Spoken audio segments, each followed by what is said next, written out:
Okay, so here's what we're working with. That line's 2-inch flex PVC from the water vault, water pump housing. Neither of these two aqua blocks, eco blocks, water vault blocks.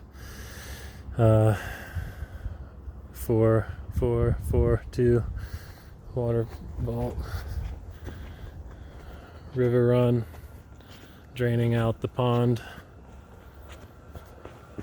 So I think the pond can be 20 by 25 would be nice.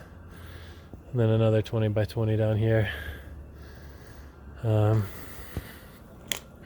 by 30 foot run.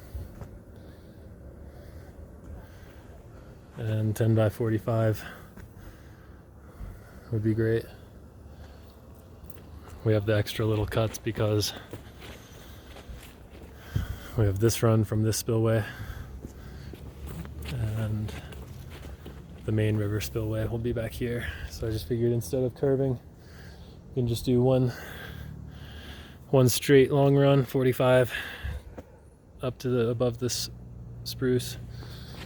Got a giant boulder set right here and spillway here, just to avoid keeping all of the plumbing out of our main thoroughfare.